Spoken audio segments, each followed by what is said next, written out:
What drives human motivation? So a collective dialogue exploring varying perspectives and theories around what drives human motivation and how our needs and priorities in work and life have evolved in response to a dynamic and changing world. That's the question that we asked, and that was the intention for gathering people here today. So I wanted to just give a little bit of an introduction to human motivational needs. What do we mean by human motivational needs specifically?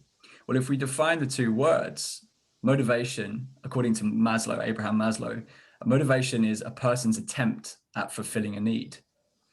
And the need itself being something that creates a sort of internal pressure which influences a person's behavior. Does that sound familiar to people? Put your hands up and just give your fingers a wave, or just make some noise in the chat if you know what I mean when I say an internal pressure which influences a person's behavior. And so then a motivational need is that thing that we attempt to fulfill based on what's necessary and then also what's meaningful to us as well. And so why now? Good question. Why now? With all the chaos that's going on in the world at the moment, there's a lot of adjustments in people's lives in terms of their habits, their behaviors, the way that many of us might even identify, through our work or through social interactions and things, which have all been thrown into question recently. And in that space, there can often be a deeper questioning or an introspection into, how can we more deeply connect to our drive, our sense of meaning, our purpose, and our place in the world. So that was some of the motivation which kind of engaged us to put this event on.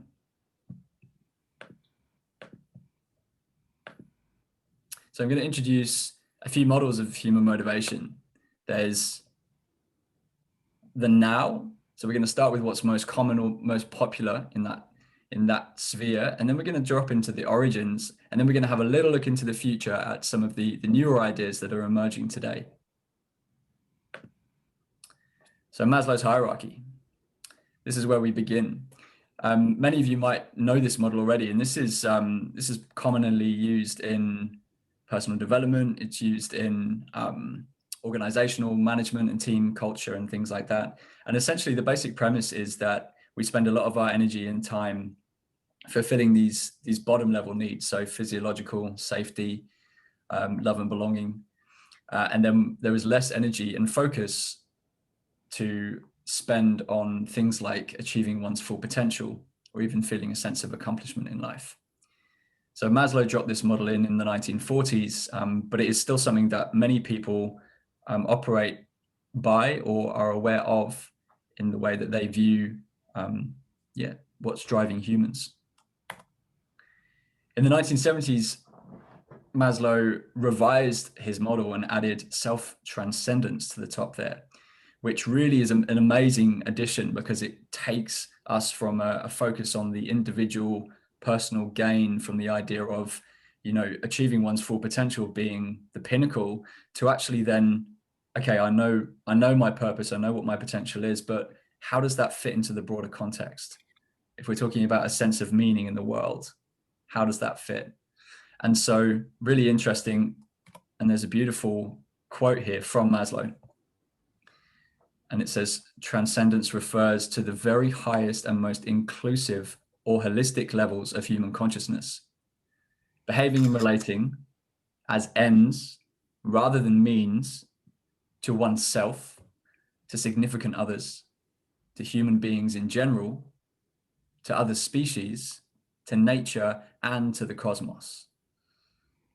So that's a lot broader a focus than just, fulfilling my purpose here. Beautiful quote there. Abraham Maslow was actually quite heavily influenced by his time with the people of the Blackfoot Nation in Alberta, Canada. And you can see here Maslow's hierarchy is on the left-hand side. And then there's a comparison to a First Nations perspective of the Blackfoot community on the right here. Many people who see this, indigenous and otherwise, often say that Maslow's hierarchy is upside down. Other people actually say that they're completely different models.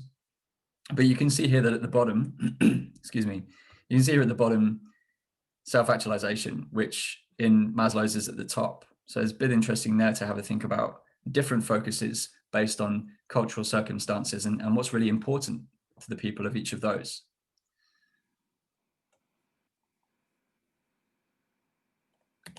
And then a quote from a member of the Ho-Chunk Nation, Karen Lincoln-Michael, who's a journalist. This is about the indigenous perspective on human motivational needs. To her, it's about understanding one's place in the world and acknowledging it. It's realizing each day that I have been blessed with basic necessities and giving thanks for them. It's doing my part to help my community and the greater good. Sounds a lot like self-transcendence to me. Now we're back in the present day and we're looking ahead to new horizons. This is Scott Barry Kaufman's Sailboat. And as you can see, there's the same needs, but they're laid out in a very different format here. Kaufman was under the impression that life isn't really like an ascent up a peak or a mountain. It's much more of a boat in the ocean. Life is the ocean. We are the boats. And so these initial needs here at the bottom, self-esteem, connection, safety, form the hull. And if we have holes in the hull, we're not going very far in the ocean. And so a slightly different and a bit more holistically informed perspective on, fulfilling these needs and them all kind of contributing to the way we live our lives today. And again, transcendence features up here as a sort of a bird's eye view, as a peripheral holding of not only our vessel, but all the other vessels in the ocean. And he says, yeah, each of us is a sailboat in the ocean. And then further to that, to use the sailboat metaphor, while we each travel in our own direction, a wave could come crashing down on all the boats at once, making us realize that at the end of the day, we're all sailing the vast unknown of the sea together.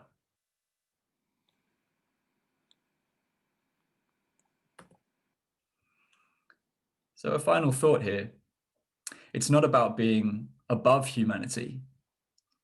It's about being a part of humanity and the rest of the world as much as possible.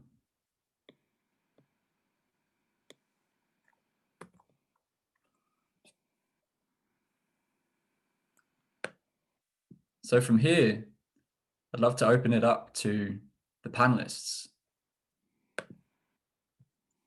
to share what it is that you feel you resonate with in those models, to also to share what it is that doesn't quite make sense, so that we can get a really awesome, holistic and really kind of broadly informed idea of some of these concepts and what might be useful today and what might not be so useful.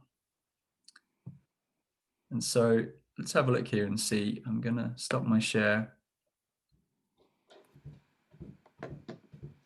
And Dan, if you could just guide us through how to do the turn the videos off, that'd be awesome. Sure. So what we're going to aim to do here is to, for everyone to have the panelists seemingly on stage as a panel in a sense. And so if everyone reaches down to the little video and the arrow to the bottom left, and clicks on that and goes into video settings. And then you can go hide non-video participants and be sure that there's a tick inside of that box under the meetings little category there. If anyone's having troubles with that. And then once you've done that, everyone but the panelists to switch their videos off. And you should end up with just the panelists. Ooh, I'll do the same on screen. And if you have a question at any point, please feel free, pop it in the chat or simply bring your video on and unmute your mic and go for it.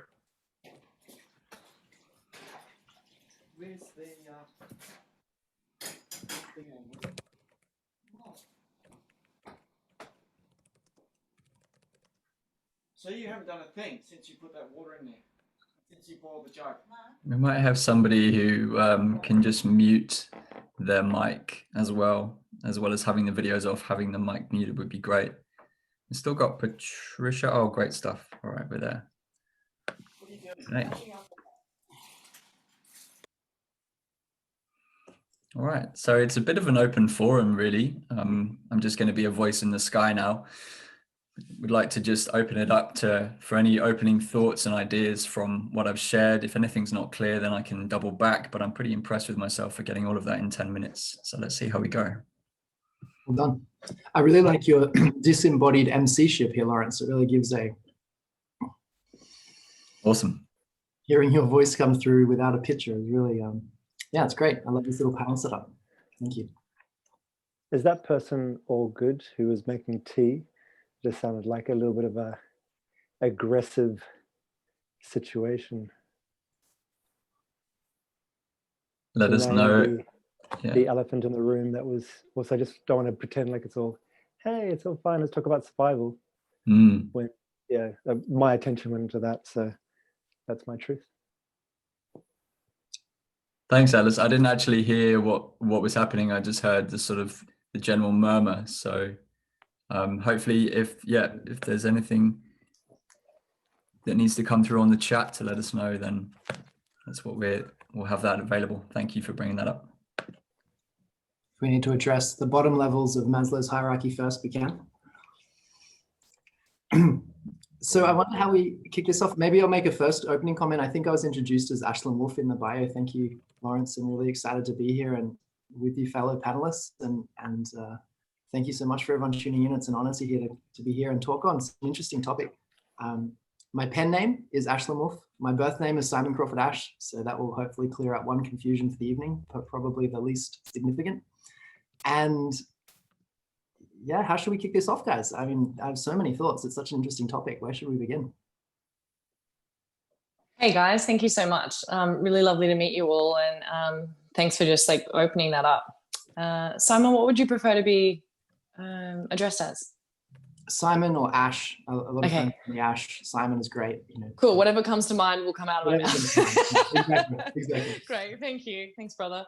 Really great to be here. So what I saw, I don't know if anyone else saw this, that I just felt like the First Peoples or the Indigenous peoples hierarchy, it was almost like you could just pop it on top of Maslow's. It was like the extension of, and that's what it felt like to me. And I was looking at, because it went self-actualization, and was it community actualization, and then it was like perpetuation.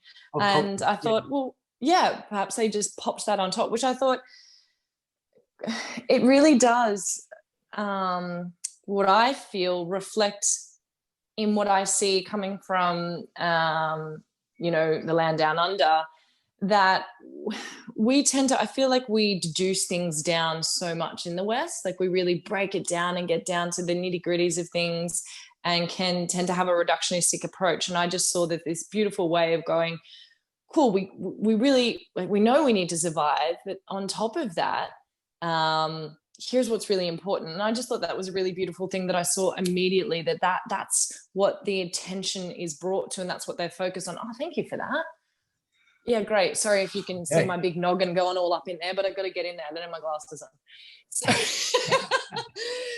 I'm all up in your face now. Yeah, and it was almost like they just popped it on top, as if like, this is what's really important. Let's focus on this. And of course, like, we do have to look at survival, but I just feel that that's a representation of perhaps their level of consciousness of what feels really vital. And that was immediately what I noticed. I don't know what else stood out. There's so much to talk about in this, but I mean, let's just riff on this comment for a second. I'm sure each of us have some thoughts, but I did find this very curious. And the first thing that really jumped out to me was that, you know, the bottom of our pyramid, we have whatever, there looks like half a dozen items that we need to work through to get to self-actualization. And, you know, First Nation perspective drops that down almost as a bare minimum, you know, like the starting point for people is self-actualization.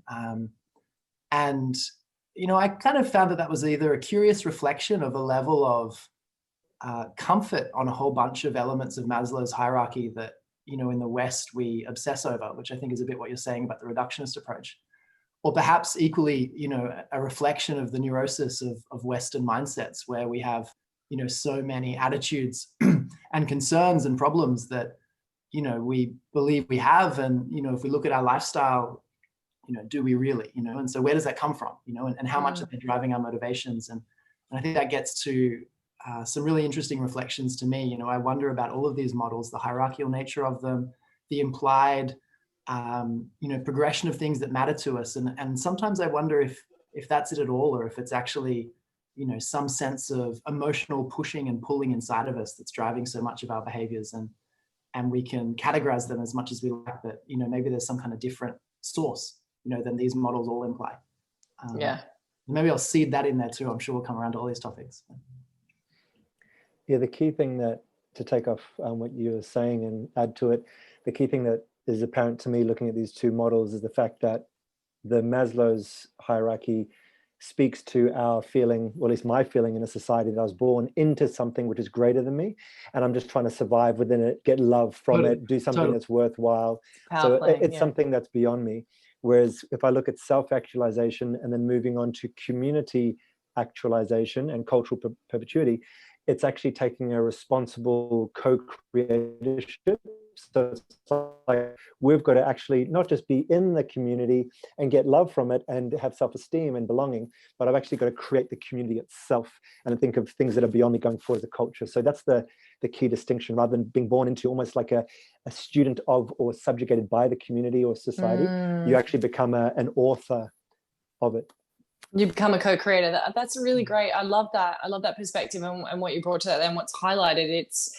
And again, sometimes when I think about the West and our beautiful like perspectives and what we do or don't do, or where our weaknesses and growth points are, is I feel like our level of consciousness is like the kindergartens and the indigenous people. They're like the most beautiful old wise people, and we're over here being like, all right, how can I survive? And they're like, come on, catch up. This is about what you can give. In a nutshell. Absolutely. And I think one of the impositions of our Western society is that it makes the bottom level of Maslow's hierarchy a necessary consideration, like shelter and food, whereas I think it was more provided in more traditional ways of living. But even before that, nature itself, like that's the law that I always like to come to. You have a right to have shelter. There's various shelters in caves, or you can just go and make wood or whatever, make something a shelter, and food is abundant. So those things, they've been deprived of us through our society, so therefore become a necessity to consider. But I don't think they're a natural universal law as to a fundamental consideration when it comes to survival needs. It's a really good point. Lockie, you're muted. I love that, guys. And yeah, I just, the thing that I think Ash mentioned earlier, like this concept of like this ascending process, going up the triangle to making those steps is very kind of Western thinking. And a lot of the work I've done is very, circular. It's like everything is interconnected. So like a model that I definitely see with a lot of, in say, like on the flip side, and like say governancy, like our Western world has corporate governancy programs, which is quite hierarchical, like what this is suggesting. Whereas when you transition that into more indigenous corporations and ways of practicing culture, it's more circular and everyone's included that way. And it's quite hard for when we're kind of so, that systemic way around how we are educated to have this hierarchy. It makes these, that complementing way, it makes it really difficult. My reflections on this, when I was really thrilled to be in part of this dialogue, because a lot of this journey, a lot of these old school coaches, and well, not necessarily old school, but it's the simplified way around personal development. How I got into it was through Maslow's. This is the journey up. And I more recently practiced a lot of the work of rite of passage. And we kind of talk about the staircase. And it is ascending. You are making these transitions from child to adult. And you wonder, where in this, on the left, the old school,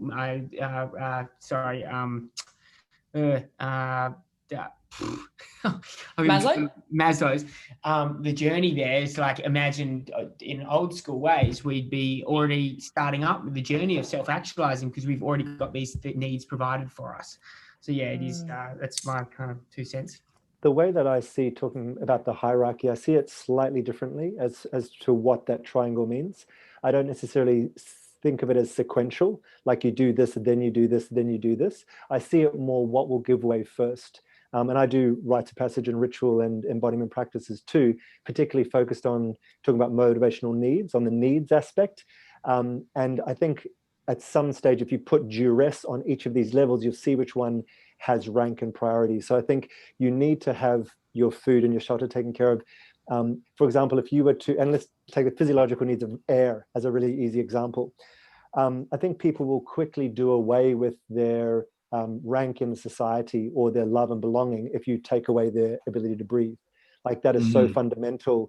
And so the other ones will collapse first, and then the last one to collapse is your physiological needs. So that's kind of how I see the hierarchy. Is the higher ones are lighter because you just will be so focused on the fundamental, the one underneath it, before you can even have the mental space to then worry about the next level up. Could I jam on this with you, Atlas? Because I think it's a really fascinating idea, and it's, you know, it's my common understanding of Maslow as well. You know, this degree of hierarchy, or most important, you know, pillar kind of quality to these ones that are underneath.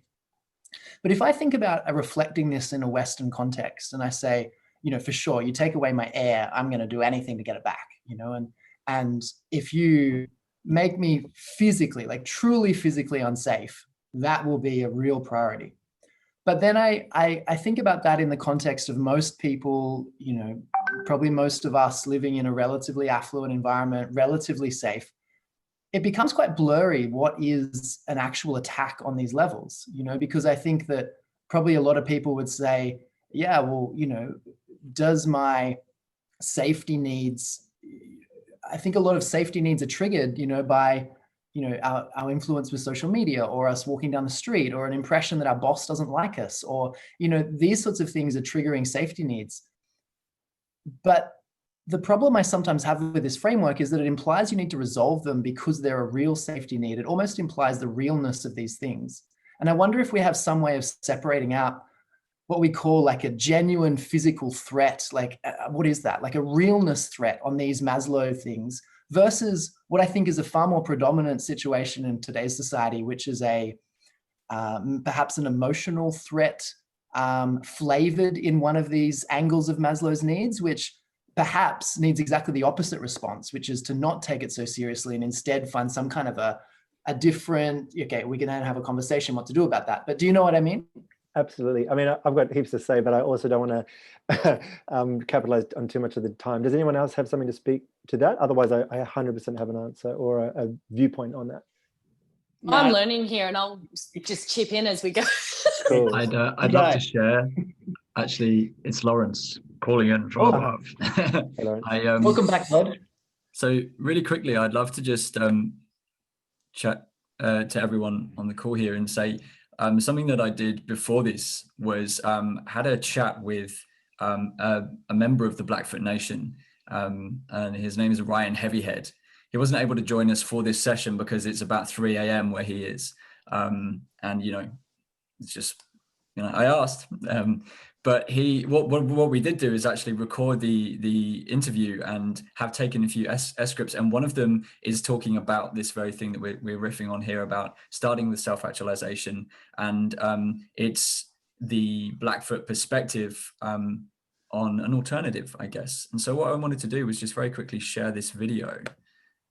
It's a minute, but it's pretty pertinent to what we're talking about. So excuse me 1 minute whilst we iron out the technical difficulties. And then I'm gonna share my screen. This is a way of incepting a fifth panelist into this, only when what he shared already is on point. So let me find the video file.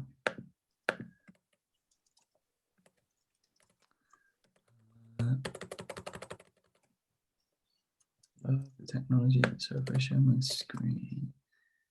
Right, can everybody see that? Mm-hmm. Blackfoot, you talk about like arriving in, you know, becoming kind of a full person, hey? Lawrence, if you press pause and Here, at you the share screen, I'll point out that in Say again, Dan. when you go to share screen, there's a little box at the bottom that allows you to share audio as well, computer audio. You can't hear anything? It's low. Okay, Here cool. anyway. Let's try that one again. Okay, so we do.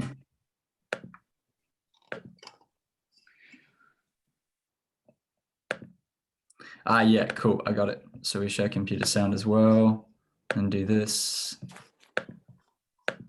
All right. Might want to bring it down actually. It's going to be too loud.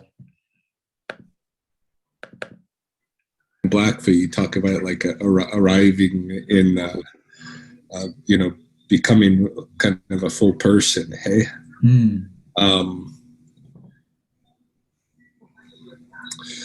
Here, you know, a lot of people will point out that in a lot of the most famous kind of Blackfoot stories of heroes who have arrived, you know, into themselves in a way, they don't necessarily start with all of their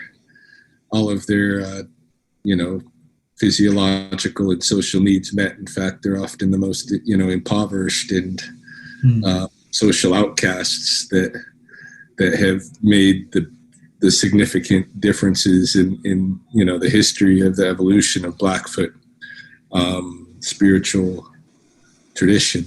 And like a lot of the bundles come from people that are you know, not having their needs met, but then they do something spectacular, you know.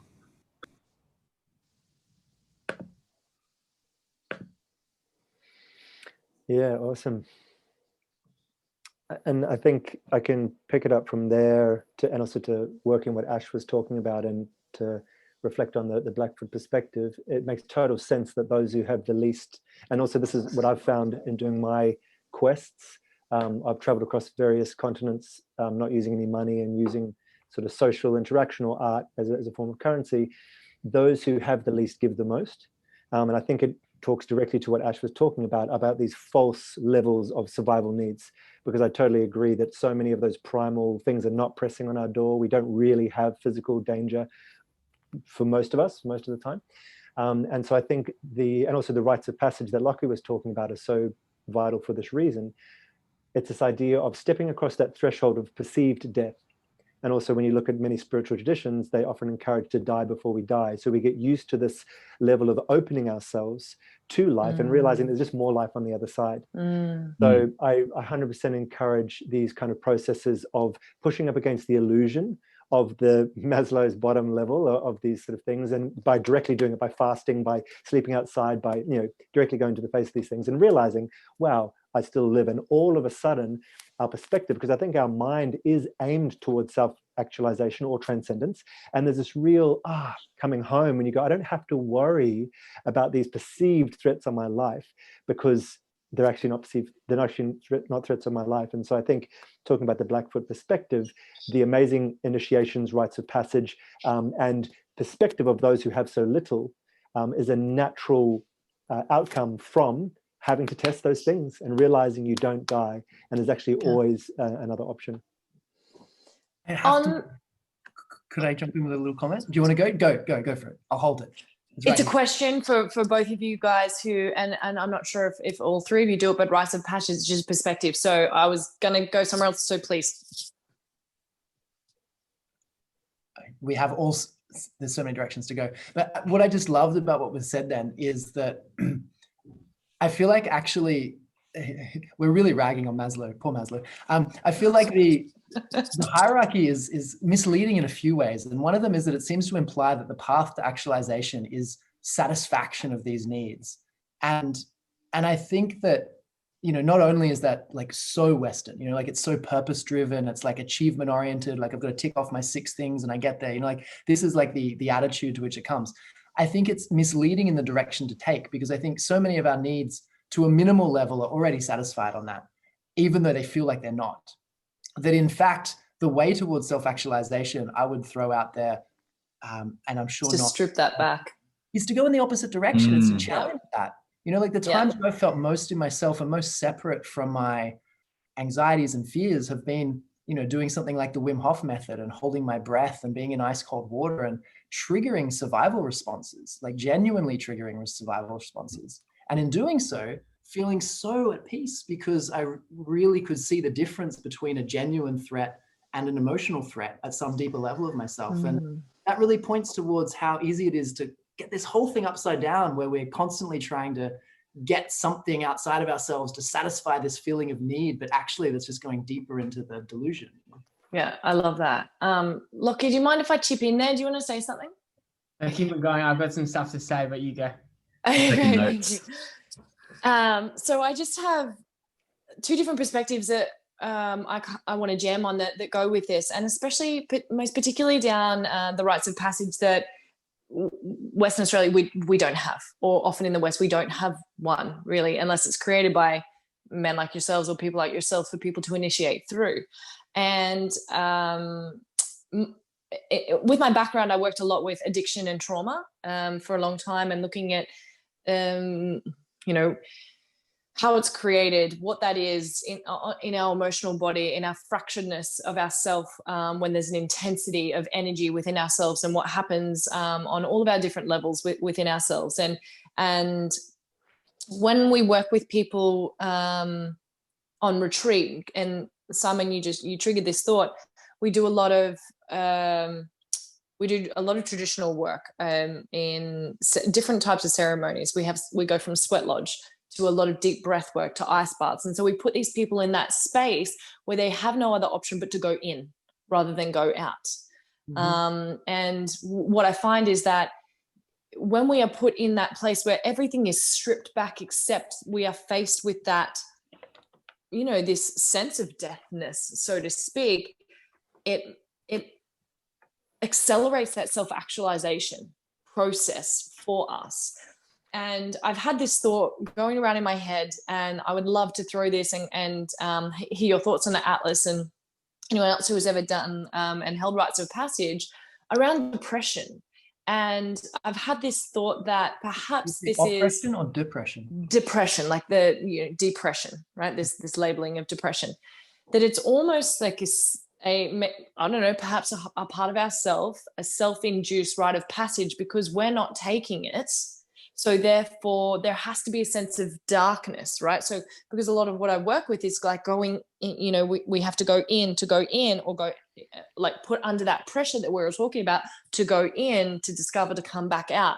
And I feel that depression often is, and I'm not saying all of it, but quite often what I've seen in people in those darkest places, because I've worked with a lot of suicide, a lot of people right at that edge of helplessness, there's that tipping point where if they can see that is there for them to pop out the other side of, and that is why it's there, it becomes this rite of passage for them, right? That well, if we don't do it, and these are just my thoughts, so I'd love to hear from people who run it. If we don't do it ourselves, then our higher conscious or something goes, here you go, here's your womb that you need to go back and do, or here's your dark space, or here's your walkabout within yourself that you need to stumble and fall and be lost within and then pop back out the other side. But because of our I just have to say spoiled senses in the West, which I love, like, don't get me wrong, but because we're so spoiled and we're so comfortable, once we get in there, Lockie, you're bursting. No, I find it's really energizing. It's good.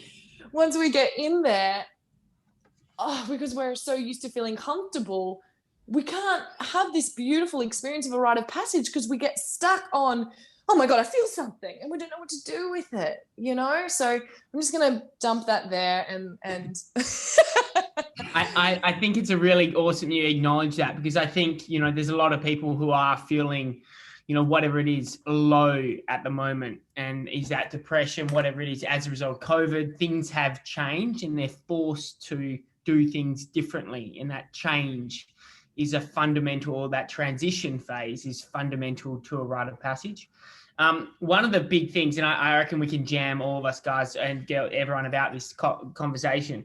But one thing that I really like acknowledging when people say a rite of passage, you know, we've been doing it and think, oh, we don't really do much of that in Western Australia. Weddings are a rite of passage. Funerals are a rite of passage. Your first kiss is a rite of passage. Whatever. These are all rite of passages. And how we acknowledge these experiences influences how transformational these experiences will be. Is your community acknowledging this experience you had? Is a big part of it, but also are you having times to reflect on that experience and how you are going to be different rather than going back to how you used to be pre that experience. So that's one thing I think is really cool to acknowledge, is that, we do this, and think about, people listening, they may be having weddings, and you may be wondering, well, how can a big fundamental part of the rite of passage process, they've got, is that transition, but after that, the transformation phase. So prior to that, you've got, everyone has to be enrolled. So you have to want to do it. And then you have to, enrolled, and then a separation. So an experience different to your norm, and then some form of transformation phase, which will be where you actually are, there's a bit of drama, a bit of sound exposure, like breath works, music, whatever it is. And then there's this real phase of where you do feel a part of you could die, right? Before that experience. And then you go to a vision phase, and then you go into reintegration phase into your old way of life. And what happens, that reintegration phase is crucial. That's where you get acknowledged by your community for having gone through that experience. And if you don't do that properly, the rite of passage isn't robust and sound. And so that's kind of a basic 101 in a rite of passage process. And I bet the other guys have probably missed a few things here and there. I'd love them to probably add on. But I think acknowledging there's a phase transition to it, and exactly what you're saying, like, I look as an entrepreneur, I certainly have my rounds of depression. I have it, but I embrace it. I get so down and out, and I see it as my rite of passage. This is me becoming of age, becoming my next version of Lockie, and I get fucking down. And that is I get strength knowing that that's the cocoon that I'm going through right now. It could go for 6 months. It could go for 2 years, 5 years. I don't know. But I have faith in knowing that there's something else out there for me. So that's how I personally deal with it, having been someone who's experienced depression up and down over the past few years. Yeah, thanks, Lockie. That's it's really great to get an overview of rites of passage, whether they're a facilitated journey that someone takes you through or holds space for you to go on, or whether it's something that we bring for ourselves, something that we once we know that framework or know the power of that that container, to actually apply it to our lives in various ways. And something that's coming up that I'd love to ask, and it's kind of steering us back towards, we're talking about these various types of human motivational needs, and what the outcome or intended result of a rite of passage is. So through that process, when we emerge at the other side, are we talking about reaching a state of self-actualization only, or is there also the consideration of a rite of passage, as you said, held by community, and therefore becomes relevant or indeed connected to what a community needs, or coming out of a rite of passage and us actually then also saying, okay, I know my place, and I've brought myself through this dark time. What next?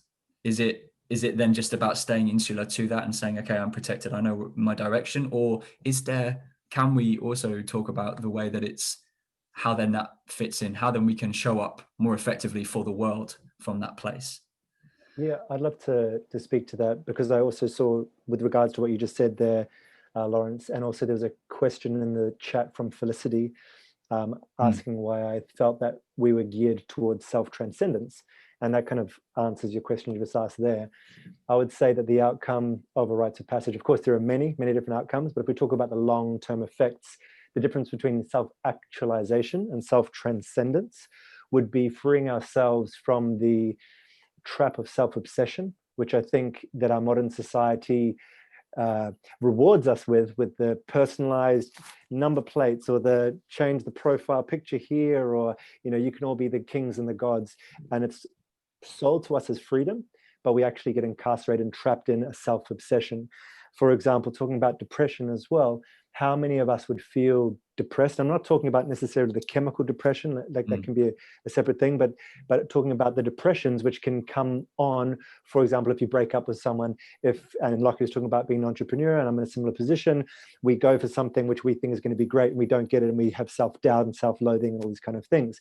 How many of us have a similar reaction when we think about community and the fact that we're still pumping out these things into the environment, or the fact that our rape culture is still on the rise and this and that? Probably far fewer, because we are obsessed with self-actualization, and what happens to me in my storybooks is more important than the community, and we don't get the punch in the guts when we look at the world quite in the same kind of way. So my approach to helping with depression, and like I said, we can leave the chemical nature of it alone, because there is two things either side which are really affecting it. The first one is this mental state, which I believe is the illusion of society, which tells us and programs us with certain success metrics and importances and values and worthwhile, which directly come down into what Ash was talking about before, this threat on our life. And I think, you know, the way that our brain has evolved, the way we've evolved, our anatomy still takes it as the same thing. If you put a gun to my face, or you tell me that I'm out of the boys' club, somewhere on a physiological level, I equate it, even in the subconscious, with I'm actually going to be killed right now. So it comes down to this kind of space. And so I think free ourselves from the psychological programming on top of the depression, which is giving all this meaning to the momentary thing that happened. And then we can come down to the physiological level and understand, because of our society, our physiology is being affected by the toxic things we're eating, by the electric fields that we're sleeping in, all these kind of things. We're kind of sandwiched, and regardless of what your biochemistry is, your brain chemistry, etc., there are these two societal, artificial, arbitrary layers that we're sandwiched between. So that would be my approach to solve or helping with depression, is take people through rites of passages where you directly shred the fabrication of these societal metrics of success. And then you come down to the physiological level of dealing with your needs by doing a detox first, flush out the kidneys, get yourself off sugar, and get all these sort of things, so that whatever we're left with is a true biochemical thing. But also it all comes down to signals. Can you have a signal come into your body and know it is just an invitation to some sort of response, not a knee-jerk reaction? And we are so bad at that, like talking about comfort, as you were saying, Amber, we're so bad at feeling a bit of hunger or a bit of anger or a bit of arousal or a bit of fear without just absorbing it into the ecosystem, making sure we're not being programmed by the psychological society, feeling the discomfort, and then going forward. And so that would be, I think, the ultimate end of any rites of passage, would be at a place where you have the capacity to hold these two sandwiches, the psychological and the primal. And then I believe we are programmed towards self-transcendence as opposed to actualization, because in all of the different really mind-blowing kind of moments of breakthrough that I've either been a part of or witnessed in others, the love comes through when you don't worry about yourself, you dissolve, you come into the void, you die before you die, and you are completely externally focused, and that pan-determined altruistic love for community, love for the future generations, that seems to be, from my experience, the thing that time and time again, when we free ourselves from the self-obsession, uniformly and universally is a human characteristic. We love the whole. We want to be more than ourselves. And to be honest, we're not actually that interested in our personal stories. We are here like wild animals looking into the jungle and in love with the sunset, in love with people. We will dive in front of a car to save a child. We will do such beautiful things when we transcend self. And I think that is our natural state. Well, it makes sense that we can really only unify when we're in that space of non-self anyway, really. Because it's like, how can we unify if there is me? I have thoughts I'd love to jam on top of that. But what's coming up, first of all, is just another little framework before we push that further. I think it's related. You know, we're talking about different models of motivation, I guess, and different ways of thinking about what's actually driving humans, and almost implicit in this kind of like stages of human development, you know, like that's kind of part of the topic as well, I guess. And, you know, one model that I've heard of from a few sources is, you know, broadly around a journey that we go through from something that's pre-personal to very personal to transpersonal, you know, or another way of saying that being, you know, a part of a community, but without really a sense of identity, and, you know, really being for the community, but from a unthinking, basking, just absorbed, enmeshed, you know, in the way a young child is part of the family without really ever questioning or thinking about their role or position within it. Or I've heard this also applied to a state that is far more common in some of the, you know, First Nation communities, where they're brought up in such a perfect environment of community attitude that there is no sense of individual identity as a concept that needs to be struggled with. And like, is this my right role in the tribe? You know, like that's just not a question that ever gets asked. And so it's kind of beautifully pre-personal in a way. And then there's this rise of personal attitude, which is exemplified by America, Western society, you know, this I, me, my issues, the self-obsession that you talked about, and the growth of my own wantings and my own desires and getting the things that I want. And while we put that down a lot, you know, I think it's fair to say that that's also a real rite of passage. Like there's a real journey to go through there around owning and claiming your desires and your wantings, and being, you know, consents and boundaries and honesty, and all these sorts of things come from a true claiming of that personal nature. Because it seems, or at least I've never really heard of it, it doesn't seem possible to get a glimpse of personal attitudes and then go back to pre-personal. You know, it never works. You know, as soon as you open that can, you kind of just have to continue taking the journey right through personal stage, which involves inherently owning something of who you are and what you want and your individuality, but hopefully not getting lost along the way into all sorts of superficial things that don't actually get you anywhere. And then hopefully having owned that, and, you know, that's a whole phase of interestingness, you know, then you get to this transpersonal, where your focus is no longer on the individual, but you've transcended that, and now you care, and applying all this willpower and clarity and you know, ability for you to get what you want for the community, you know, and you become a really powerful community oriented person. It feels related, but slightly different to what we're saying. And, you know, and also fascinating considering the different types of communities and their models as well, putting that against it. Yeah, absolutely. It makes total sense to me what you're saying. And I think it makes me think of like spiral dynamics and Ken Wilber's integral theory sort of going through and transcending. And it makes sense as far as, you know, once you've got your own primal shelter taken care of, you go into community values and the moralistic sort of living and being a part of something, then you move through that into your personal, which is what you're talking about, like my right for these things, and then you transcend that and you become more holistic as you move up the spiral.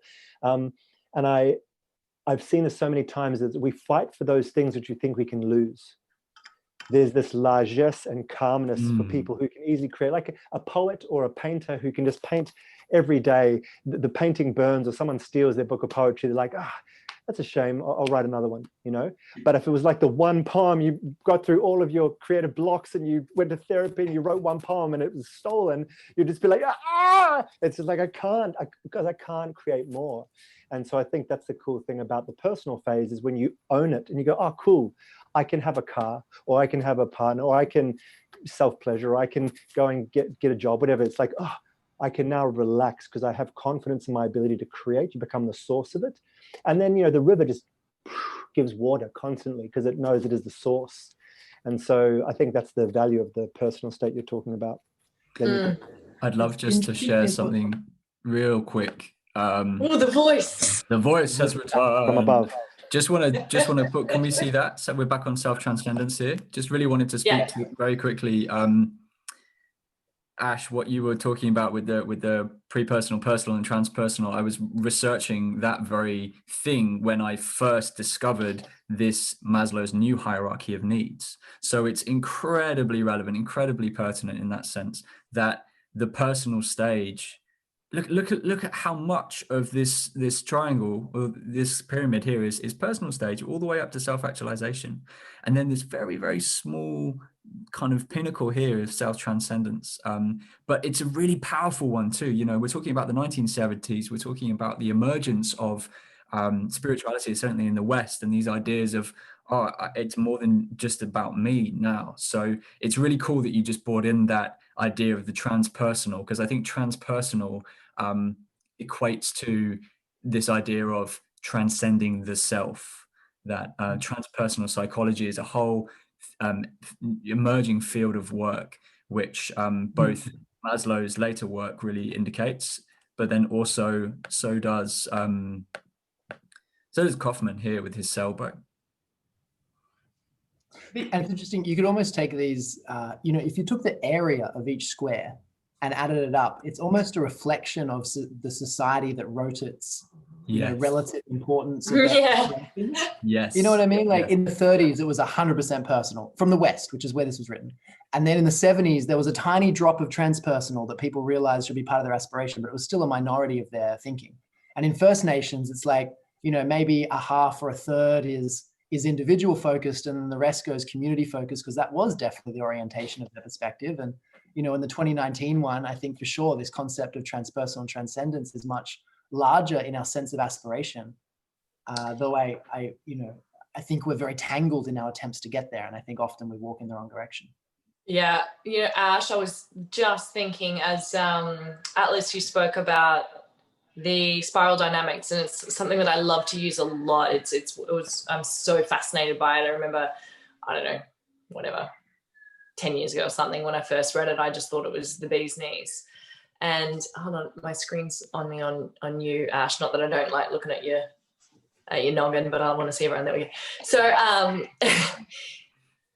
and I thought immediately of, and then someone else said transpersonal psychology, speaking of Ram Dass, would always talk about, and I found this really beautiful, I'm going to butcher whatever he says because he was eloquent and this is not, but about really just accepting where we are at, even though we're talking about this, and this is a beautiful reflection and we're having this awareness at the same time. I don't think that we can avoid, both as an individual, as a collective, as a global, as a culture, whatever is happening in the cosmos, this evolution. I think everyone's all at different stages. And I think I said this at the very beginning, I feel like in the West, we're the kindergartners and the beautiful indigenous tribes are like trying to teach us this wisdom. But at the same time, I think, and I just wanted to throw it out there, anyone ever listening, what's really important is to always have such deep compassion for this and where we are as a society. It's like we're doing real good and really shit at the same time, if that makes sense. It's like we're making a lot of fuck ups and we're doing some things really backwards. And it is also where we are at. And well, I love that we want to look at perhaps what might be our deepest truth at our highest level, to have that self-actualization, but then that self-transcendence at the same time. If we want to rush past our humanity, I think we're forgetting a really important chunk of this, what I feel is this choice that I made to be human in this many lifetimes. So I just really think my bottom line there is I think it's important to remember and be deeply compassionate towards the fact that we are human, and that is work to be done in that amongst all of this. And thanks for that, Ash. And what's kind of come up for me from the last, what we've just been talking about more recently, is that compassion of the humans. But what I'm finding, a lot of my thinking these days is like a lot of this dialogue that we're having, we're very fortunate to have this dialogue. We're thinking about these different concepts. But then a lot of, Australians, a lot of people around the world, if you look at Maslow's, they just want food, water, shelter.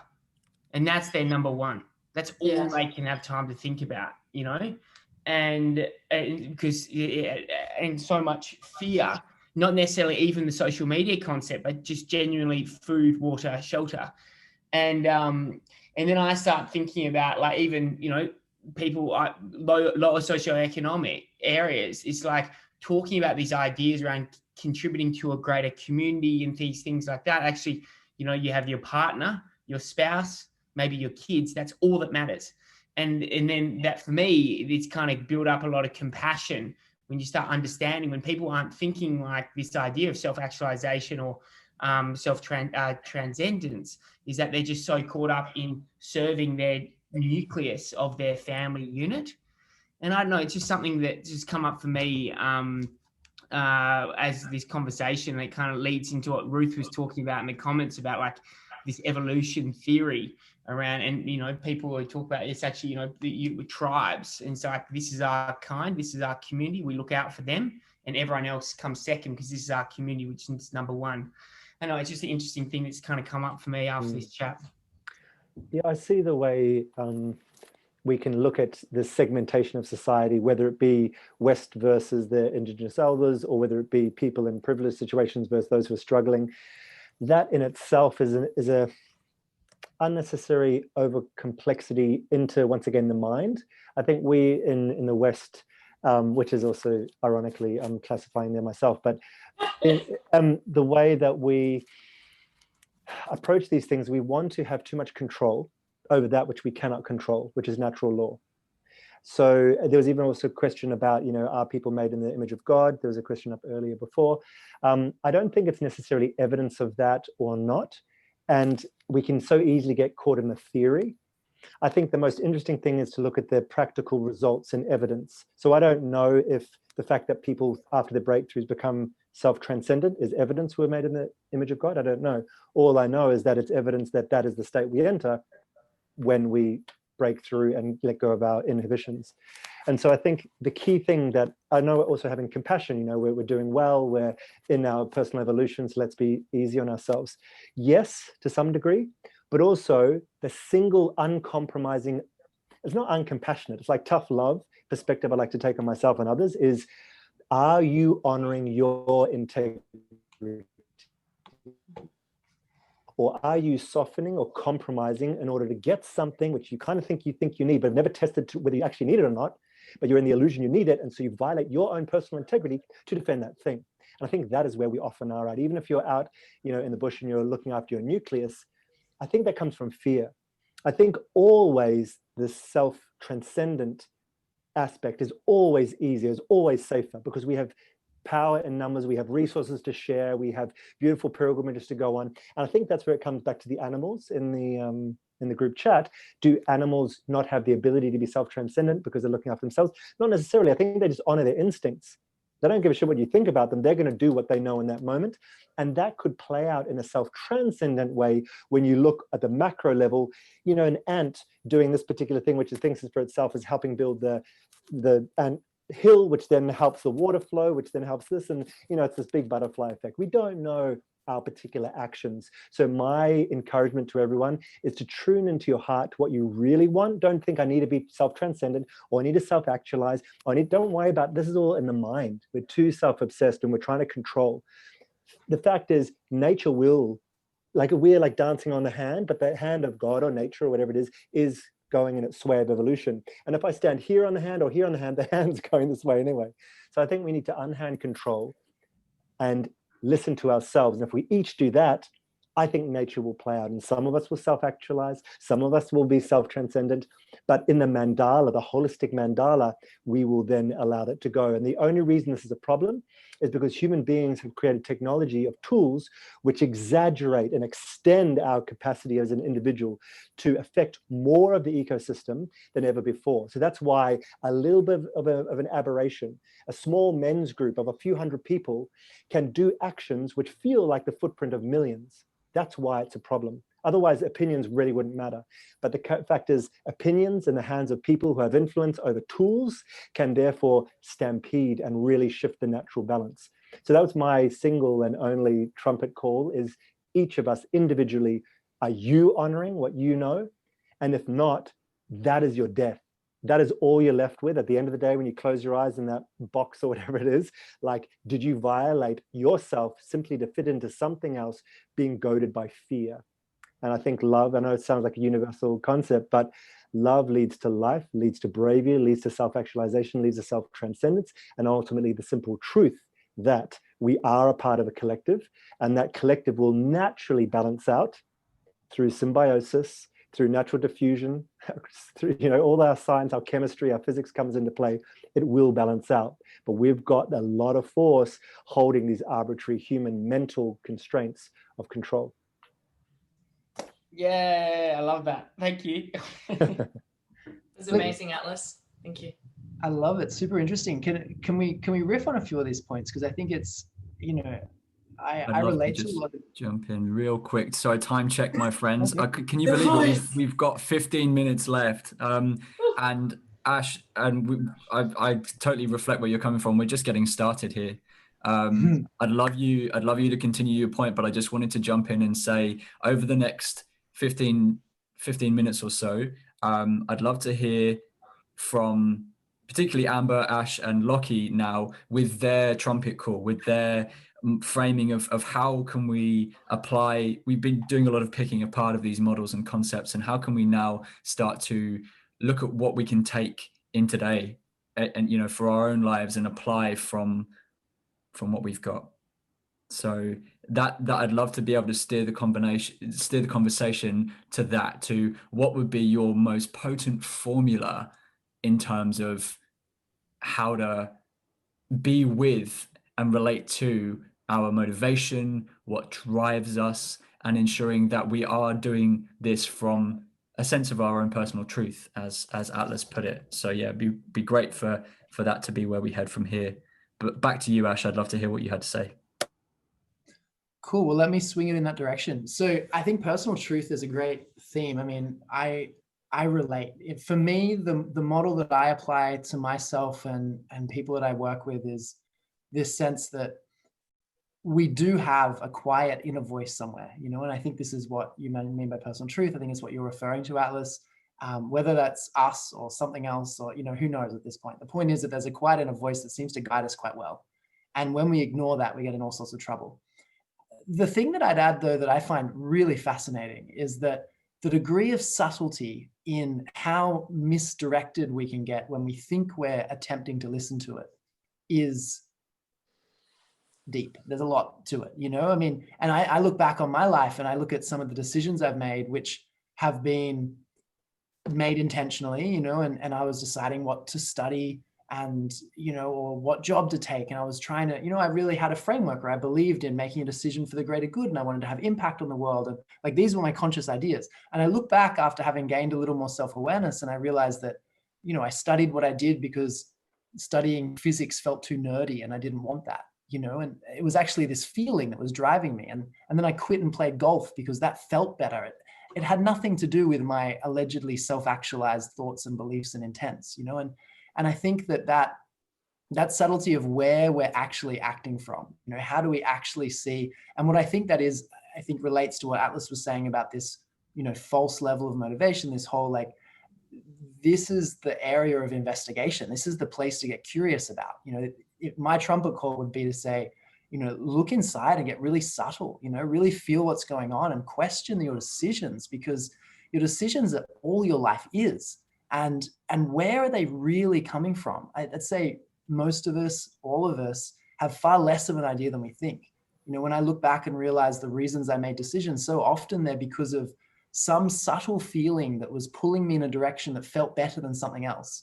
And when later on, when I looked at that, you know, the reason why I, you know, wanted to play golf was because it felt free and it felt like I could be physical. And that didn't feel like, you know, the feeling I had boxed in being a nerdy student studying maths, you know, and like, really? Like, that's what I was making my life on? Like, the feeling of not being nerdy, you know, like, this is wild, you know, and even now, you know, a decade later, when I think that I'm so much more self-aware, you know, what's this cap doing on my head? Is this just part of an image to, like, look cool? And, you know, like, I really question these things, how subtle and how influenced I still am by these things that are inside of my mind, despite a decade of self-reflection. And it's an endless quest of this subtlety.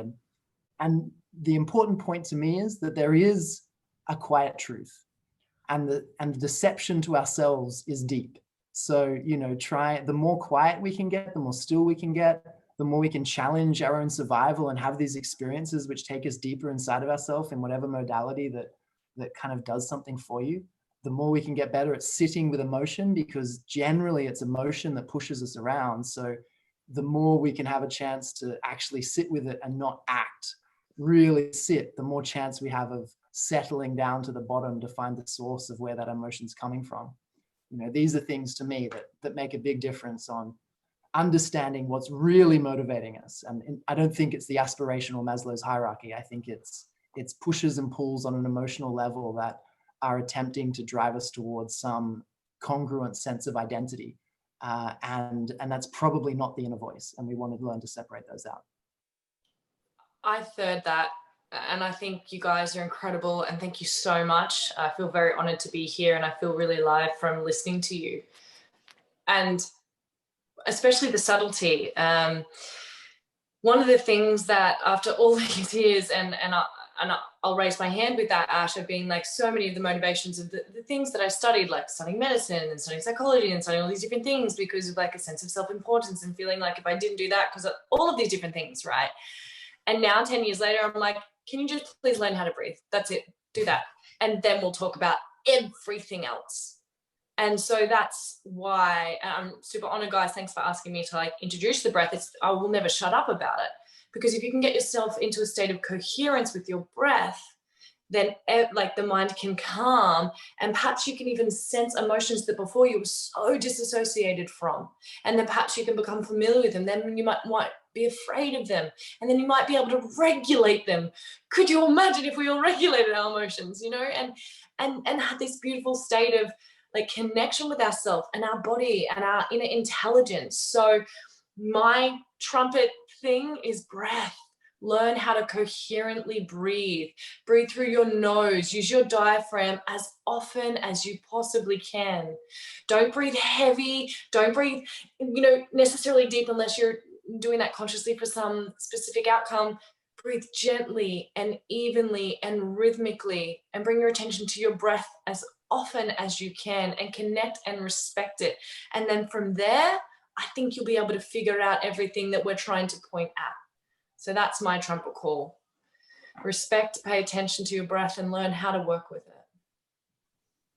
Wow, it's so awesome. I feel honored to be here. Yeah, second that. And we say this saying, Leon is singing right now. I'm feeling joyful. I guess it's just trying to land the plane. I think it's really a combination of what everyone's kind of saying. And for me, it's about that time. I think it's that activity creates clarity. I think some young people don't necessarily think that. They get, oh, what is my purpose? What is my purpose? But if they don't go out and pick up the shovel, they don't go out and contribute to a group, they don't do some course, pick up the golf set, do the medicine degree or whatever the activity, they're not going to get clarity through that. So I think there's a part of that breath and that quiet time to allow your subconscious to process this stuff. But then you've got to pick up the shovel and get to work, and then stop and reflect, rather than getting caught up in the front of your head about the thinking. Give you time to stop, to breathe, reflect, take action, and you'll be good. Yeah. Deadly. Thank you. That was just so awesome. Like we needed the boom boom, like some kind of crescendo there at the end. Lawrence, where's the DJ in the wheel? I'm just nerding out over here and taking heaps of notes to send round to our viewers and community afterwards. We really love doing that, synthesizing the various points and things that you're bringing forward. It's all incredible.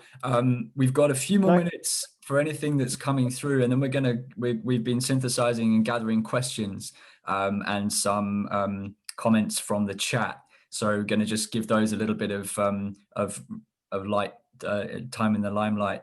So from anything that's just been said there, I guess, a big part of this was to look at these models, look at these various perspectives of human motivation, and to bring them together and offer or explore what from each of these models, as well as what we've riffed on, as well as what we've all brought from our own personal perspectives, is what can we also harvest and gather from, for example, the indigenous perspective, being very much more focused on cultural perpetuity as a concept, and some of the beautiful wisdom that we received or was imparted to us from Ryan was around this, and it feels like it would be really good just to bring it in, because I think this is when Ryan would say this very thing were he with us right now. So I'm gonna attempt another video share. let me just one more time. Let's have a look. Ryan's trumpet call. Yes, exactly. So if I share my screen. I think a practice of reciprocation is something that needs to be groomed, in Western society. Hey, because just doing those little practices, like just giving something, if you're going to pick berries, even whatever token it is, at least that whole that putting that in your mind that you have to give, you have to give something if you're going to take. You have to reciprocate. It's not just to take like you're in a relationship. Yeah, absolutely. Reciprocal. Yeah. And you said Aktsim Skatsim, excuse the pronunciation. Aktsim Skatsim, and it's a real interesting concept because in Blackfoot it's closely related. It's the active form for what in Blackfoot Atsimoiskan is the word that people would gloss in English as prayer. But it's not really prayer. It's reciprocating with voice. It's expressing gratitude and that kind of thing. Mm-hmm. And then Atsimskatsin is the active part of that. Instead of in voice, you're doing it, in your activities. You're expressing gratitude and giving back. Okay. So I wanted to drop that in because I think it adds an important layer to what we've been talking about. The fact that we're talking about these activities and also this time for reflection and breath as an introspective element, something that we do at Yes And, we talk about the inner work that needs to be done, but then also the work that needs to be done in showing up in the world and what it means to be a part of, a community, but also then part of the world itself and how we contribute to that, how we really live from a generative place. And regeneration, generative for ourselves, generative for others, generative for the whole ecosystem. And so I think what Ryan's talking to there is very much that, like through our actions as well as our words, through everything that we do, is that reciprocal nature with everything else that we're a part of. Feels like a much healthier way to be involved in an ecology. And so, wanted to just bring that in and hear any thoughts from any of you about that before we go to questions and comments. Lawrence, I would love to add something that I forgot. Please. Okay, thanks. My second favorite thing to the breath is joy. I believe that in this big, beautiful world, what we're talking about is so deeply important. And this transcendence of self it's vital. And if we can relax into that at the same time and not get tight and tense about having to do this and relax into the beingness of life. And the easiest way to get into that, because I think we think, well, then how do I be? And it gets cognitive and we go all up in here about it thinking, how do I be? How do I be? Am I being now? Is it being? And if we just simply consider, perhaps through inner coherent state, and asking what would bring me joy. But when you're asking that question, ask it as if you know that your joy is a contribution to the world in a way of your vibration. So it can be an addition. It's not a what will bring me joy so that I can feel joy, but what is joy and how can I move with that? And how can I be guided by that? And how can I initiate that joy within myself that's within to be of service, to lift that vibration and spread that into and through and beyond anyone I come into contact with, and that my thoughts vibrate at that level and I can think consciously and it becomes less of a tense action I need to take in order to transcend myself. When we get out of here and we get back into our heart and it becomes open and we become grounded in that. And then on what you said, Lockie, it's so much easier to take action from that place. And we do get tense and caught up in, cognitive about everything. So I just wanted to add that I truly, out of everything that I've learned about trauma and depression and addiction, that if we can loosen the grip of our mind and that the identity that causes us so much pain and suffering, the easiest way is first through the breath and then through joy. So I just wanted to add that and you know, bring that. And that's my final trumpet, I promise. Thank you. I just following on from that video, Lawrence, that you shared, you know, you being reciprocal, this idea of reciprocity, you know, you give, you receive, and that, I think it's, I personally try to bring that as consciously into front of my mind more often. I find I can do that more when I am connecting with the environment is a big thing for me. And it's an amazing thing that I think we don't really learn much about, you know, when I was going through school, and that was really a great introduction to me in with my Indigenous family in the Kimberley, learning a lot about this idea. It's a different way. It's like this idea of giving as opposed to taking, and yeah, I think for me, it's been quite just bringing that front of mind a lot. That's just my reflections from watching that video. Yeah, thanks, Lockie. I love the idea of the form of prayer having two forms, where you've got the verbal prayer that we would probably associate with prayer, and then the active form of your actions being an embodied prayer.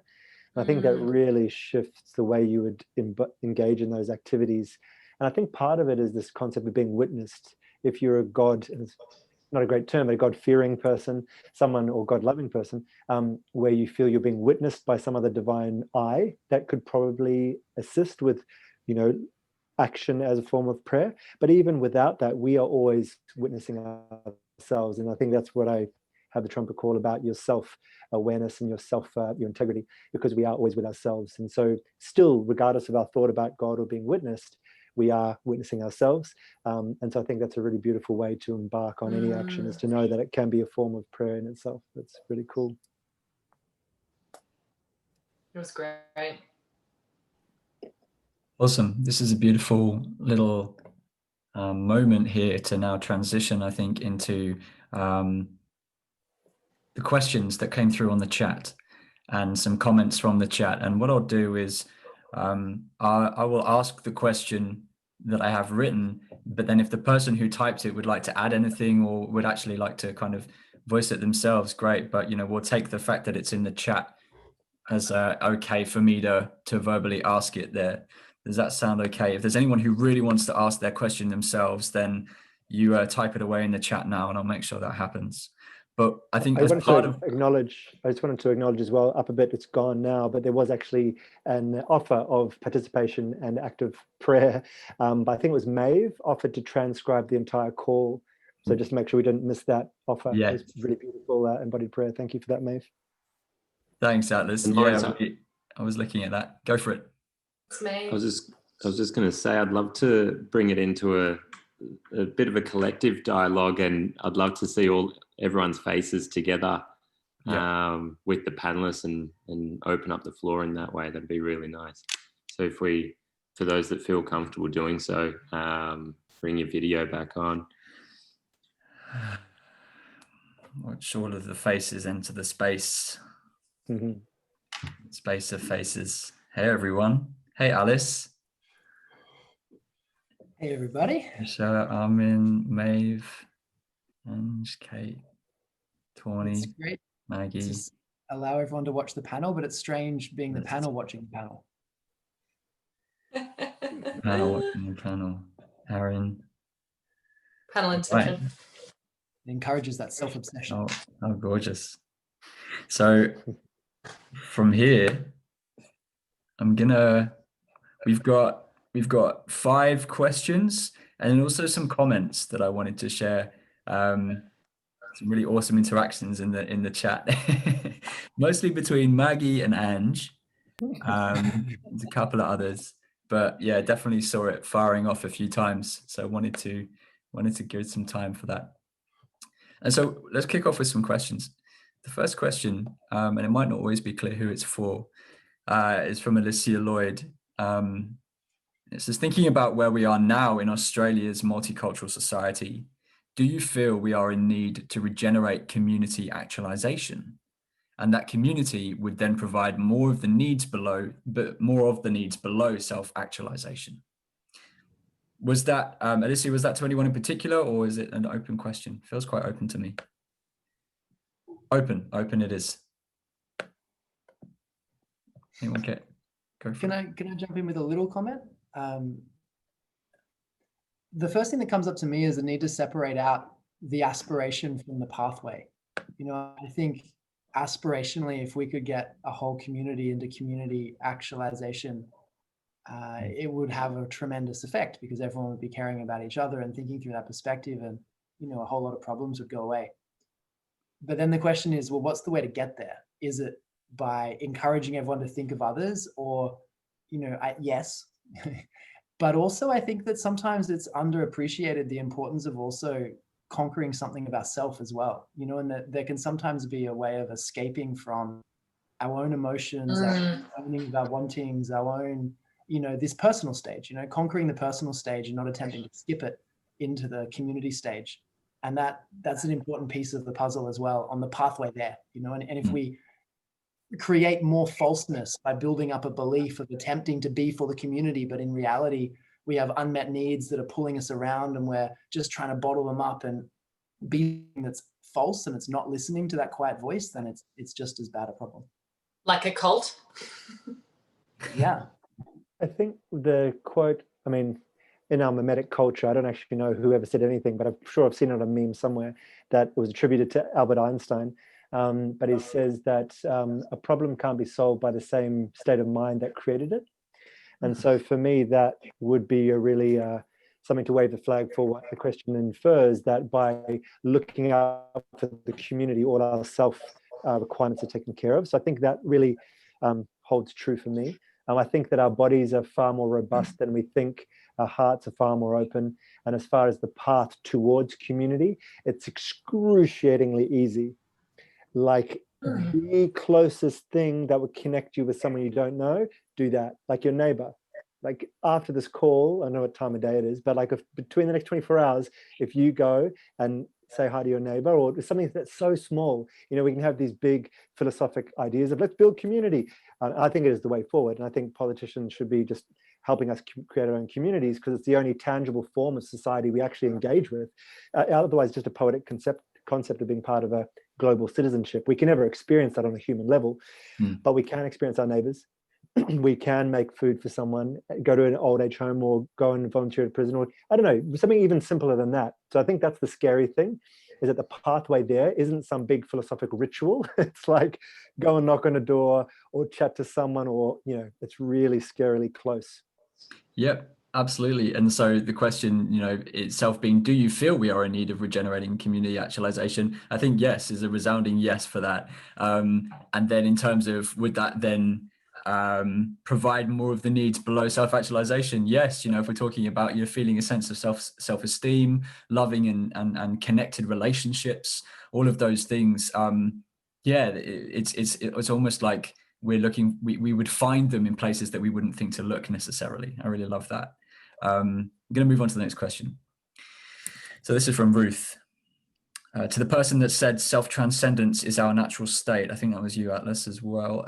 Is this evidence of the Christian concept that people are created in God's image? I think you partially spoke to this. There's another bold part here, which I think might be highlighted. How did humans evolve to think beyond survival of the fittest / animal kingdom concepts? You know, we're talking evolutionary theory. Atlas or anyone else who might have something on that. Yeah, I'm happy to leave for the other. I referred to those two things about the natural evolution. I can speak a bit more on that, but anyone else that has anything? Anyone else? Well, yeah, well, I guess one of the things that kind of comes to mind, that transition for my basic knowledge around that kind of evolution was, you know, you look at some fantastic documentaries. The Largest Estate on Earth is a cool little documentary about Indigenous Australia and how that kind of evolution has kind of gone over, you know, this is like 60,000 years ago. And through in between ice ages, they can kind of document that kind of transition from basic food, water, shelter to more practicing culture. But I'm not anthropologist, but it's kind of made that transition where they had more time because they weren't in this survival mode. They were able to make spears and even cultivate land. And so there wasn't so much time spent on hunting and gathering. It actually made that transition to that kind of Homo sapien. Oh, no, sorry. It was always Homo sapien, but into this more practicing of cultural pursuits and starting to study the stars and the sun, all these different things. That was, my basic 101 of when that kind of happened. Okay, and so self-transcendence as a natural state. It feels like what you've just spoken to there, Lockie, is if we look at Maslow's hierarchy, that there has been this progression through these various levels or stages of satisfying needs in our evolutionary process.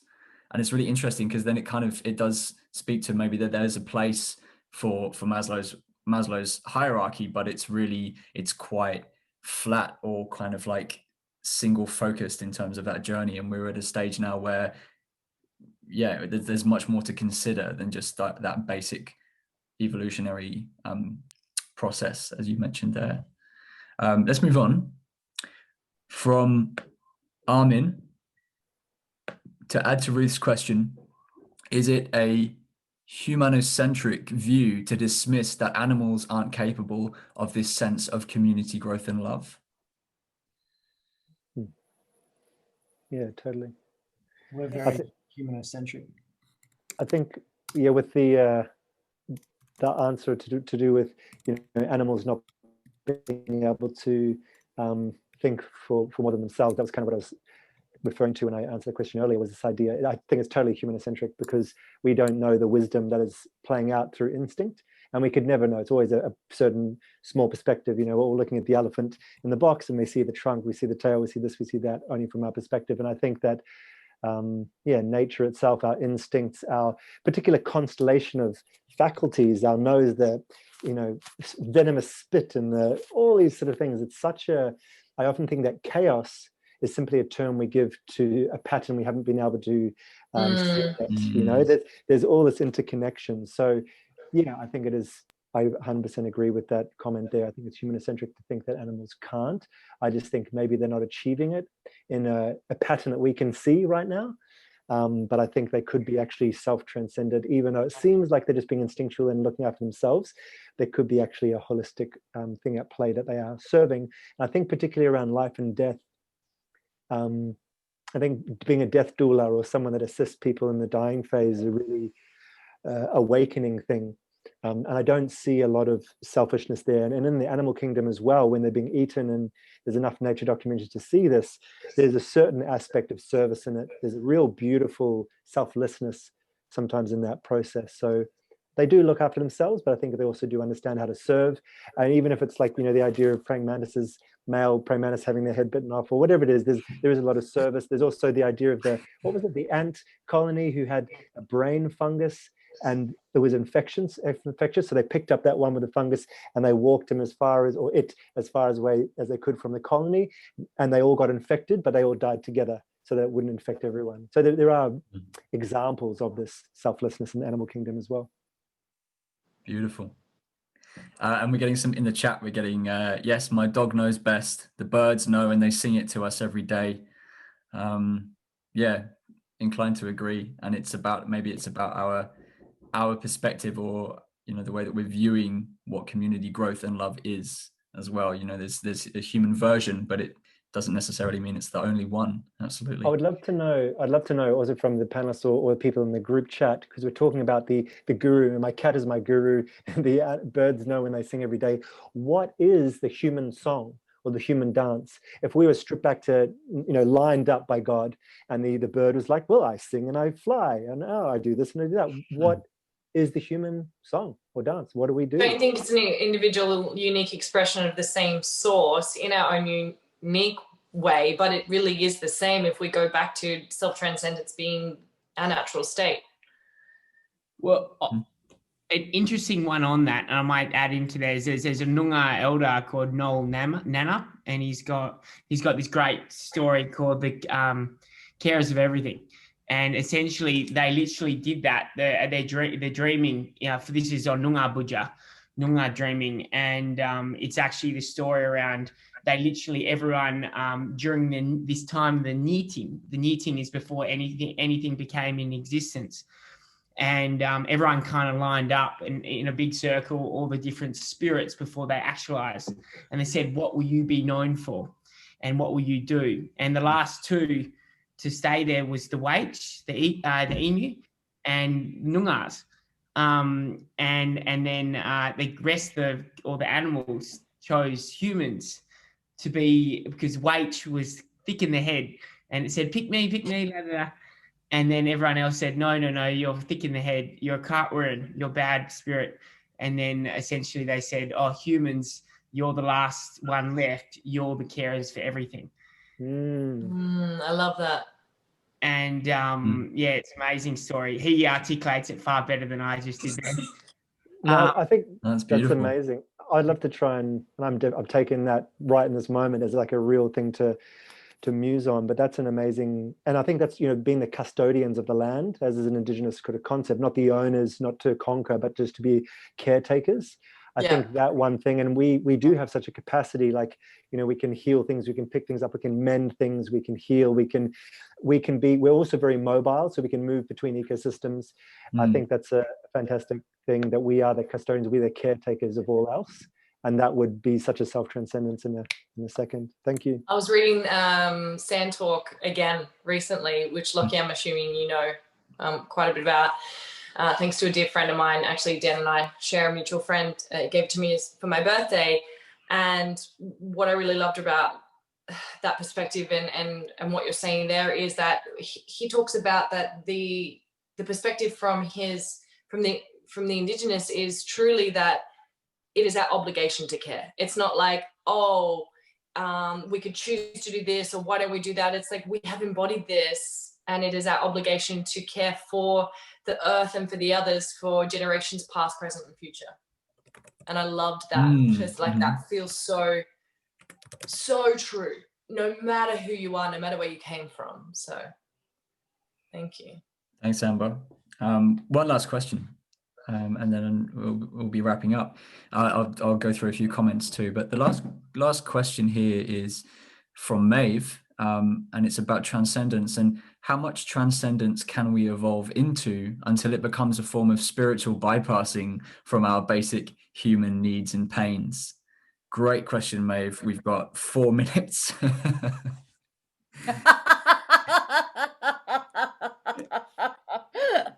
Exactly, Maggie. That's a big question for 4 minutes. Hey, I'd love to hear your thoughts, Simon. I'm sorry, Ash or Simon, particularly on this. I think this might have been when you were talking about transcendence. I mean, my reaction to this is, well, and is that a good thing or a bad thing, right? I mean, it depends whether we're transcending the false cravings of these needs, which are actually some kind of a grasping at identity or fulfillment, or, like the empty, not inner voice aspect of ourselves. And, if that's what we're transcending and that's what we're letting go of and that's what we're letting die, like, great. If on the other hand, we're using transcendence as a new, sexier, false grasping to ignore our inner voice because we're so transcendent now. We understand that the whole point is to be community oriented, but that's actually just become a loud voice on the surface that is pulling us in directions that logically make sense and is being used to justify ignoring the more difficult, quiet voice that will take us on our rite of passage, then that's a problem, but if it's the quiet voice that's taking us away from the normal needs and we transcend out, there are people that can be incredibly transcendent, happy, fulfilled, powerful humans with so little in so many different aspects of their life, any aspect of their life, physical health, wealth, safety, security. People have been fully enlightened without any of those things many times over. So they're obviously not necessary, but it needs to be genuine. And that's where this subtlety of listening to yourself comes back to for me.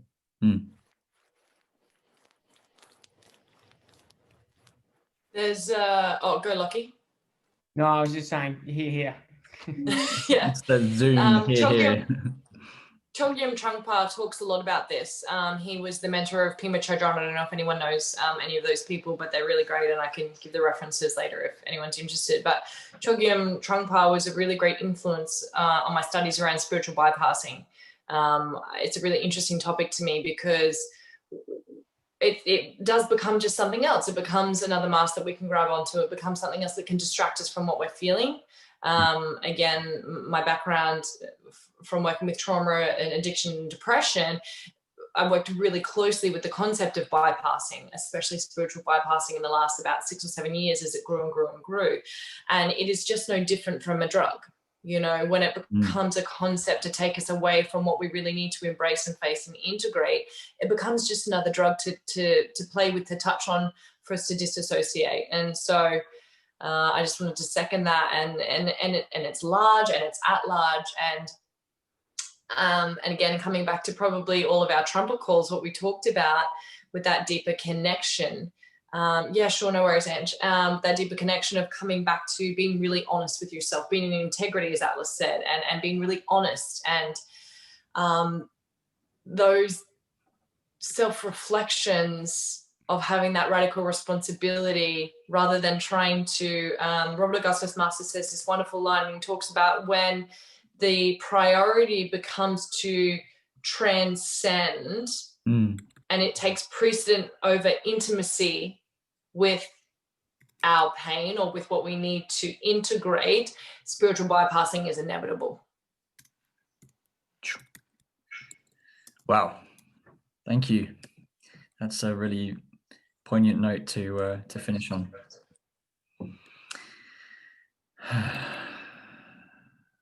Wow. There are some comments that I'd love to just weave in before we hand over to Dan to wrap things up. So it's just occurred to me, this is from Ruth. It's just occurred to me that consumerism keeps people in the lower levels of Maslow's hierarchy. I would agree. People have their needs met, but consumerism constantly breeds an environment where people feel they aren't, so they go around in loops at the bottom, trying to meet needs that are not actually needs. Yeah, that's something that's really come forward in the research and sort of the viewing of these models as well, Ruth. So thank you very much for bringing that in. This is from Maggie. When you have a state of joy, you have a far better chance of resonating with self-transcendence. When you come closer to self-mastery, you will also have joy when you are in a state of depression through self-mastery. Yeah, that's beautiful as well. The idea of resonating with self-transcendence. From Ange, I'm finding parenting without fear tricky. Climate, social justice, rich/poor gap, etc. All things that are hard to face without feeling the fear. Very true. And hopefully after you made that comment, there was some thoughts or some ideas that have come through our conversation to really support you there, but feel free to reach out. Again, from Maggie to Ange, every age, every journey has a state of fear. Fear is a wonderful teacher to help us dismantle our concepts and to instigate new terrain. There we go. Thanks, Maggie, for feeding that back. Maggie again, wonderful to hear that depression is acknowledged as a rite of passage. The secret teachings of Indian yogis share the tantra of depression as a yogic path. It is exactly as you described. If people could be invited to learn that depression is a path on the path rather than something that is culturally shameful. If only. Beautiful. And last one again, thank you, Maggie, for your input in the chat here. May I suggest Tom Holland's latest book, Dominion, The Understanding Between Eastern and Western Ideologies, the many sharings of the basic principles of indigenous and shamanic cultures and the Western civilization. How Eastern cultures... And Graham Hancock too. As part of the same book or a different book? No, he's just he's excellent at bringing the history of Australian Indigenous tribes and giving them the honour and the respect and the airtime that they deserve in history of time. Graham Hancock's excellent at that. Thanks, Amber. Yeah, I would agree with that one for sure. And just the final point here from Maggie was, in Eastern cultures, for many, the question is, what can I offer? And in the West, cultures ask, what can I get? Maybe both of those have a place at certain times, but yeah, we've got some more, and then we've got some thank yous. Here we go. We've got to get these in, and then I'm going to hand over. Thanks so much for sharing all of your wisdom with us. So much to take away and process from this session. That was from Stammy. From Alicia, actions are embodied prayer. So many pockets of wisdom. Also second that I would love to listen again. Oh, okay, so we're talking about a recording. We have recorded the session, so we'll get there all clear to release it. I'm definitely going to be watching it again for sure. Maggie, we are walking prayers. Wow, we are walking prayers. Again from Maggie, actually, I've been living in community for 30 years. We are presently in deep crisis, and it's a wonderful challenge to engage in self-actualization in a new form. And also we go through many cycles together. So this sharing has been profoundly helpful to see and hear your thoughts and ideas. Thank you. And then a couple from Tawny here. Tawny with some info nuggets. There's a lot of research happening now within the realms of more than human worlds, multidisciplinary anthropologists, ecologists, current work with the Marind people in West Papua. And look up Dr. Sophie Chow. She's doing some incredible research and activism for the Marind community. All right, there will be more. We'll definitely do a bit of a capture and a synthesis of everything that we've discussed. But for now, I feel like we almost need another breath, but I know we're short on time, so I'm going to hand over to Daniel to wrap things up. Thank you so much for tuning in. To the panelists, let's just do a wave of the hands as a Zoom version of a clap. Awesome stuff. Thank you very, very much. Dan, over to you. We will do a collective breath at the very end there, just to allow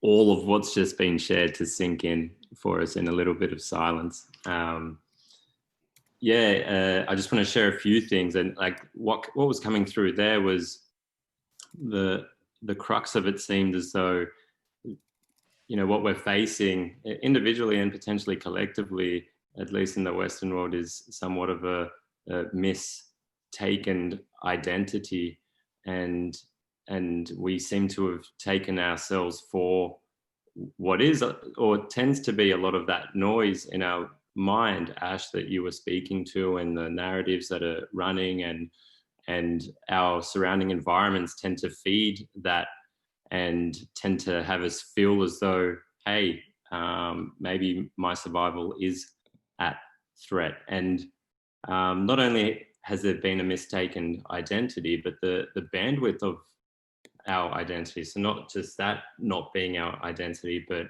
the bandwidth of our identity, that, you know, what is true, and not only here in the location that each and every one of us sits in, but also how that spills over and is not separate from, you know, the relationships that we have, from the most intimate relationships to the neighbor, to the person we might be buying coffee from, or the people we get our food from, our relationship with the land, and our relationship with the work that we do in the world. And so, so many gems coming through from our panelists there. Thank you so much.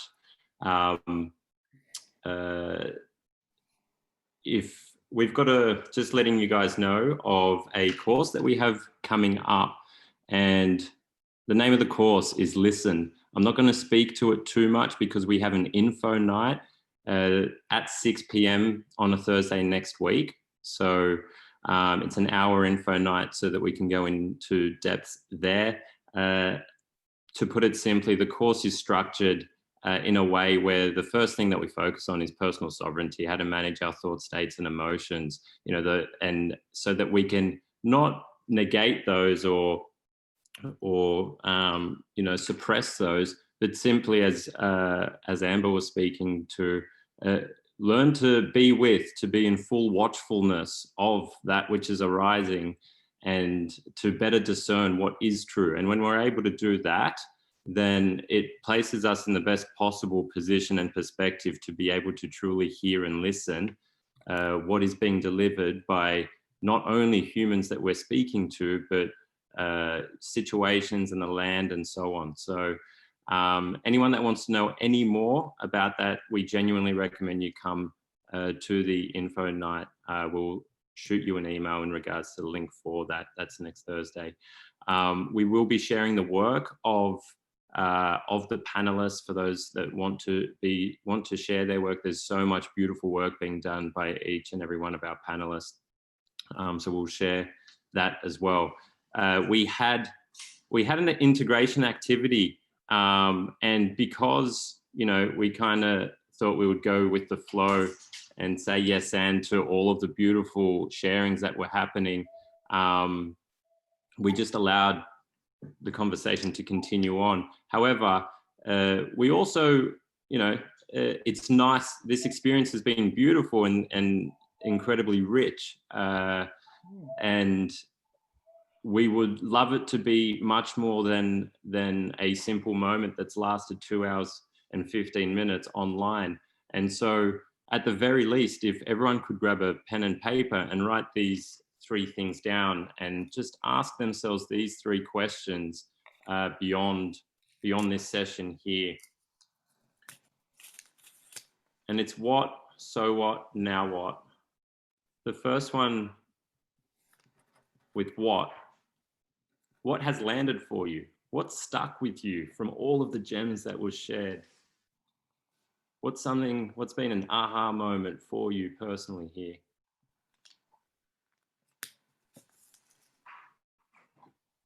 And then, so what?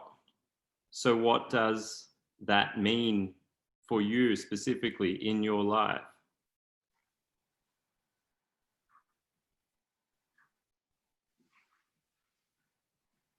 What does that look like for you specifically in your life? How is that playing out for you specifically in your life? Or in the world, or sphere around you that you have positive influence on? And then now what? So now what can you do differently? What might you do differently?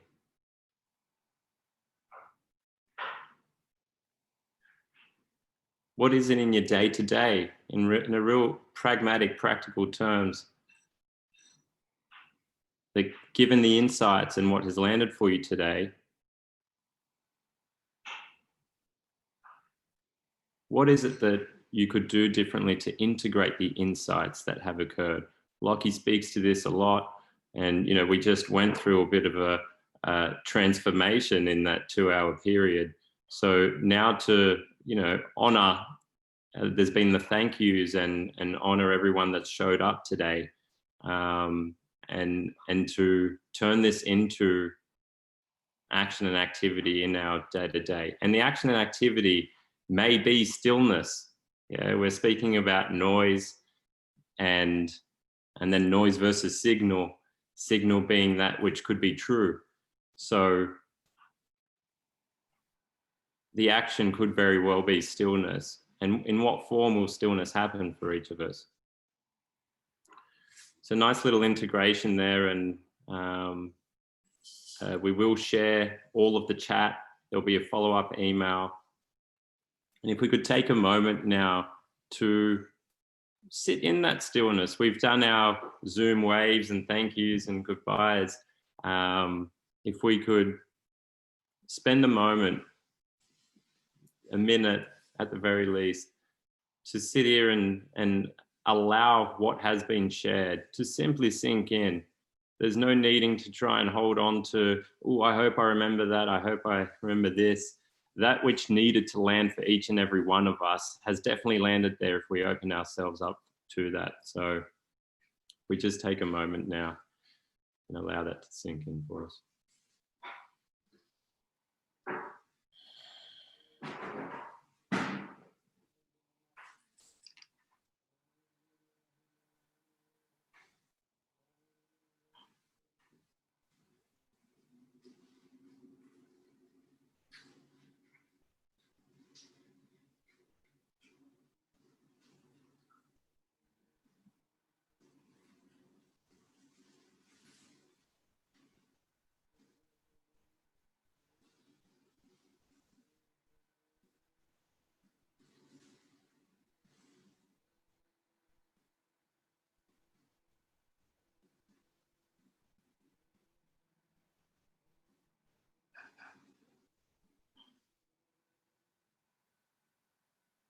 And taking one last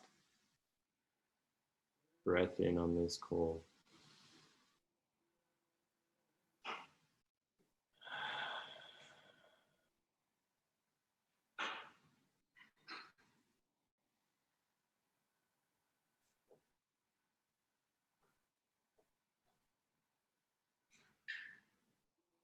Gently opening your eyes.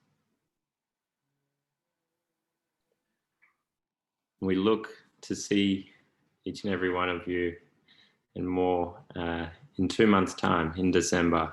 We'll be doing another one of these. So looking forward to seeing all of your faces. Have a beautiful evening, beautiful morning, beautiful day, and thank you to everyone.